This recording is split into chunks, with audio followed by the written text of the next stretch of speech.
வாங்க ஒரு கதை கேட்கலாம். நம்ம எல்லாருக்கும் மனசுட்டு ரொம்ப பக்கத்துல இருக்கிற மாதிரி ஒரு கதை. இதோட பேரு மண்ணின் குரல். இது வெறும் கதை இல்ல, நம்மில் பலரோட உணர்வுன்னு கூட சொல்லலாம். இந்த கதையில வர்ற பையன் பேரு அன்பு. அவனுக்கு மனசுக்குள்ள ஒரே ஒரு ஆசைதான். எப்படியாவது இந்த கிராமத்தை விட்டு, இந்த மண்ணை விட்டு ரொம்ப தூரம் போயிடணும். ஆமாங்க, அவனோட ஒவ்வொரு நாளும் இதே கனவோட தான் விடியும். அந்த கிராமத்து வாழ்க்கை அவனுக்கு மொத்தமா சலிச்சு போச்சு. பெரிய பெரிய நகரங்கள்ல இருக்கிற வெளிச்சமும் அந்த வேகமும் அவன் இங்க வந்துடுன்னு கூப்பிடுற மாதிரி ஒரு ஃபீலிங். ஆனா அவங்க அப்பா ரொம்ப சிம்பிளா ஆனா ரொம்ப ஆழமா ஒரு விஷயம் சொன்னாரு. மகனே, இந்த மண்ணை விட்டுட்டு நீ எங்க போனாலும் சரி, உன் வாழ்க்கையில ஏதோ ஒண்ணு குறைஞ்சிட்டே இருக்கும், அது ஒரு காலி இடமா மாறிடும்னு சொன்னாரு.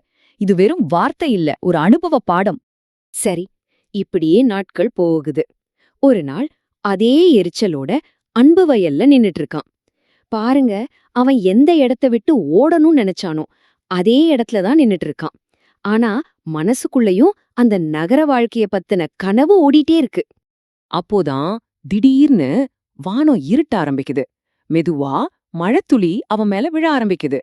முதல்ல 1, 2, அப்புறம் மெல்லமா அந்த மழைக்கு ஒரு வேகம் வருது. அந்த மழைத்துளி காஞ்ச மண்ணுல பட்டதும், அடடா, ஒரு அற்புதம் நடந்துச்சுங்க. ஒரு வாசனை, அந்த மண் வாசனை அப்படியே காத்துல பரவுச்சு. அந்த வாசனை அவனோட மூக்குக்குள்ள மட்டும் போகல, அவனோட ஆன்மாக்குள்ளேயே இறங்குன மாதிரி இருந்துச்சு. அந்த ஒரு நொடி அவனுக்குள்ள ஏதோ ஒண்ணு மாறுச்சு.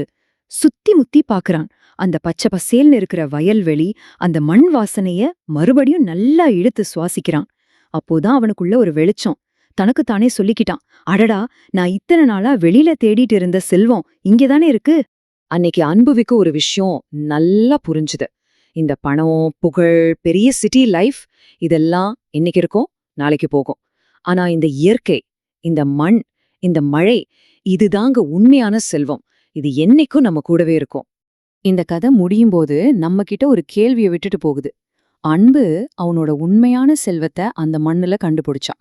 சரி, நீங்க உங்க வாழ்க்கையோட உண்மையான செல்வம் எதுன்னு நினைக்கிறீங்க? அது எங்க இருக்கு? ஒரு நிமிஷம் யோசிச்சு பாருங்களேன்.